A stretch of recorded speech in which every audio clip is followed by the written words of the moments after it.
안녕하세요. 수아입니다. 이번 시간은 귀신 들린 그림을 집안에 걸어두지 말라. 이 글은 약초 도인으로 유명한 최진규 씨의 약초 교실에서 가져왔습니다. 최진규 씨는 약초 도인으로 알려져 있죠. 심한이 열려서 약초를 보면 그 약초가 우리 몸에 어떤 작용을 할지 아시는 것이죠. 나름대로 굉장히 깊은 수행을 하셔서 한경지에 간 도인으로 저는 생각하고 있습니다. 이분께서 쓰신 이 글이 굉장히 마음에 들어서 오늘 소개하려고 합니다. 오래전에 서울 인사동에서 살고 있을 때 마치 지렁이가 기어가는 것처럼 생긴 이상한 붓글씨를 쓰는 한 영감이 있었다. 이 영감은 늘 너덜너덜한 거지 같은 옷을 입고 하얀 머리를 풀어헤치고 다녀서 미친 사람 같았다. 이 영감이 그린 지렁이 같은 글씨도 아니고 그림도 아닌 글씨를 더러 인사동 거리나 화랑 같은 데서 볼 수 있었다. 그 무렵 어느 날 전부터 알고 지내던 혼자 사는 한 여자한테서 전화가 왔는데 3개월 전부터 햇빛을 보기만 하면 어지럽고 악몽을 꾸고 해서 직장에 전혀 출근을 하지 못하고 있다고 했다. 석 달 동안이나 꼼짝도 안 하고 집안에 있기만 하고 바깥에 나가기만 하면 눈이 부시고 어지러워서 못 나가고 방 안에서만 처박혀 고생을 하고 있다고 하였다. 밖에 전혀 나갈 수 없으니까 밭주부 노릇을 한 언니가 며칠 만에 한 번씩 와서 먹을 것을 주고 간다고 하였다. 그러므로 내가 와서 병을 좀 고쳐달라는 것이었다. 그래서 그 여자가 살고 있는 오피스텔로 찾아가 보았다. 오피스텔 문을 열고 들어가니 깜깜하여 아무것도 보이지 않았다. 그 여자는 겨울 두꺼운 커튼을 세 겹으로 쳐놓고 그 속에 숨어 있었다. 왜 이러고 있습니까? 깜깜해서 아무것도 보이지 않습니다. 조금 있으면 보이기 시작할 것입니다. 한참 지나니까 사물의 윤곽이 희미하게 보이기 시작하였다. 왜 그런지 그 이유를 금방 알 수 있었다. 집 안쪽에 있는 한쪽 벽에서 얼음처럼 서늘한 기운이 뻗어 나왔다. 벽에 무엇이 있는지 살펴보니 손바닥 크기의 그림 액자였다. 휴대전화기 불빛으로 비추어 보니 그 영감이 쓴 지렁이가 기어 들어가는 듯한 글씨 액자였다.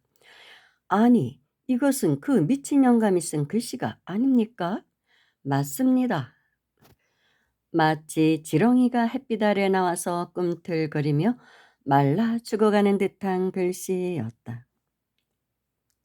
이 그림에 인사동을 헤매고 다니는 온갖 피로 먹은 귀신들이 달라붙어 있는데 그 귀신들이 그 여자한테 아무 데도 못 나가게 하고 같이 놀자고 하면서 붙잡고 있었던 것이다. 이 그림이 어찌하여 여기 있는가 하고 물었더니 그 영감이 죽기 전에 그 노인을 동정한 여러 사람들이 모여서 그 그림들을 사주자고 하여 그때 돈으로 30만 원을 주고 산 것이라고 하였다. 그러면 이 그림을 없애버리십시오. 갈기갈기 찢어버리거나 불로 태워버리는 것이 좋겠습니다. 그랬더니 이 여자분께서 말하기를 그 영감이 죽은 지 시간이 좀 지났으니까 이 그림을 팔면 살 때 준 값보다 훨씬 더 많이 받을 수 있을 것입니다. 하면서 그 그림에 대한 애착을 보였다. 안 됩니다. 그렇게 하면 이 그림을 산 다른 사람이 귀신한테 시달릴 것입니다. 나는 그 그림을 달라고 해서 발로 짓밟아서 쫙쫙 찢어서 쓰레기통에 던져 넣어 버렸다. 그 여자가 보는 데서 찢어버리지 않고 내가 갖고 나오면 내가 그 그림이 탐이 나서 가져가는 것으로 생각할 것이기 때문이다.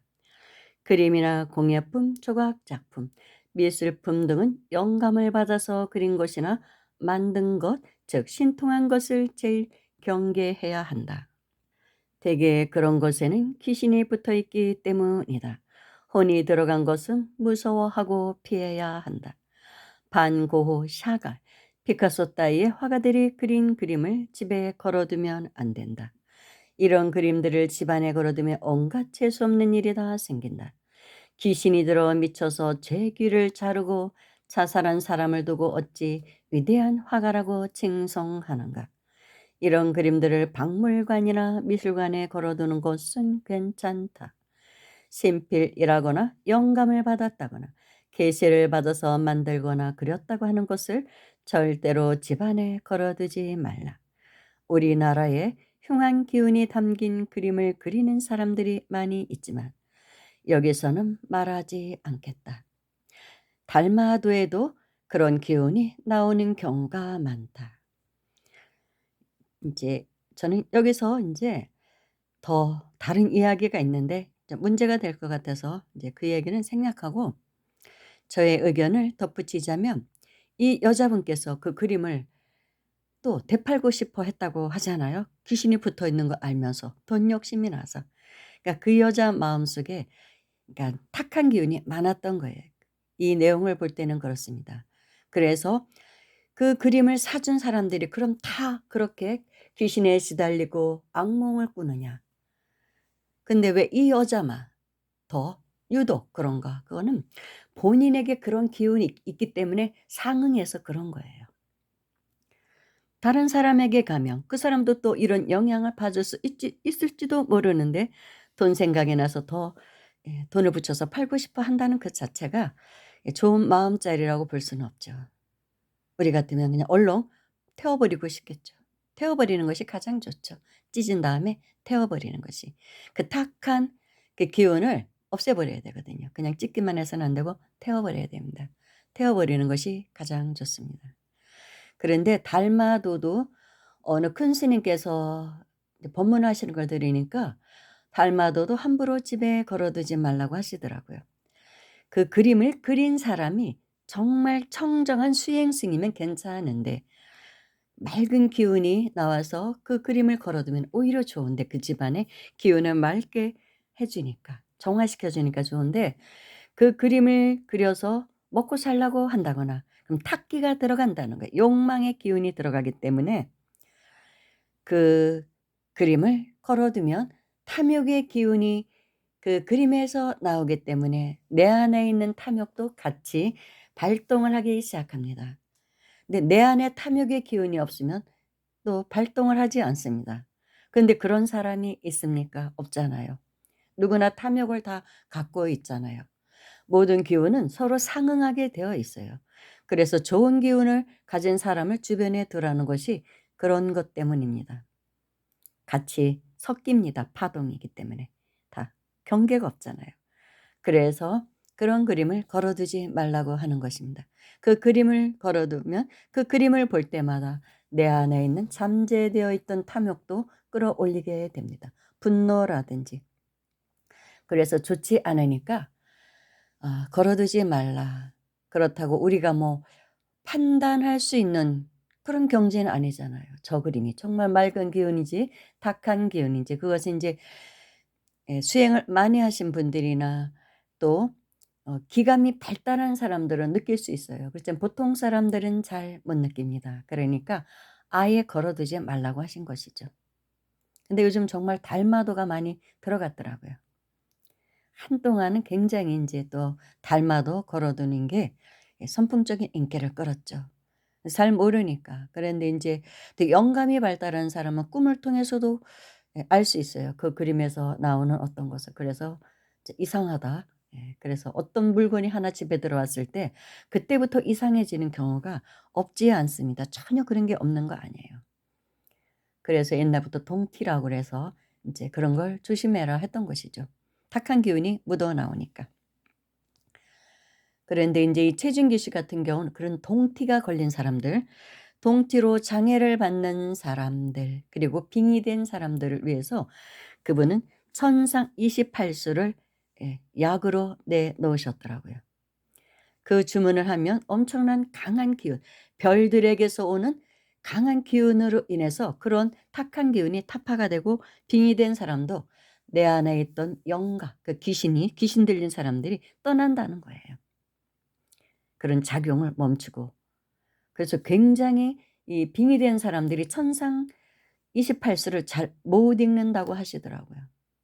참 희한하게도 힘들어한대요. 무당들이나 이런 사람들에게 보여지면. 이제 그분의 말씀입니다. 그래서 저도 그런가 하고 한번 제가 외워봤어요. 근데 저는 뭐 1시간 안에 다 외우더라고요. 근데 못 외우는 사람들이 많대요. 이것을. 그래서 아주 뭐 일주일 뭐 열흘, 한 달씩 걸리는 사람도 있답니다. 28글자인데. 그렇게 그 기운이 이제 빙의가 된 사람들한테는 막 내 안에 있는 그 빙의된 영혼이 막 몸부림치는 것이죠. 안 나가려고. 그래서 오히려 안 좋은 일이 막 생기게 할 수도 있고, 그래서 서서히 달래면서 인제 28수를 하면 그런 동티도 사라지고 빙의도 해결된다고 그분께서는 말씀하고 계십니다. 그러니까 천상 28수는 동방청룡 각항저방 신미기 북방현무 두우여허 이실벽 서방백호 규르이며 필자삼 남방주작 청기유성 창익진입니다. 그냥 동방청룡 북방현무 빼고 그냥 각항저방 신미기 두여 의실벽 규르이며 필자삼 청기유성 장익진 요것만 해도 됩니다. 그래서 제가 그 당시 어떤 분한테 상담이 왔었어요, 메일이. 약간 빙의가 된 것 같다. 자기의 뭐 아버지가. 그래서 무슨 기도를 했으면 좋겠냐 그래서 제가 이 한번 실험으로 28수를 한번 해 보시라고 했습니다. 그랬더니 정말 효과 봤대요. 약간 빙의 증세가 있었는데 예 정상으로 돌아왔다고 하더라고요. 그래서 '아 정말 효과가 있구나.' 제가 그 생각을 했습니다. 그래서 알려 드리는 것입니다. 조선시대 선비들은 이 주문을 다 외웠다고 합니다. 굉장히 그러니까 천사 28수를 중요시 여겼다고 합니다. 나름대로 뭔가 힘이 있는 거예요.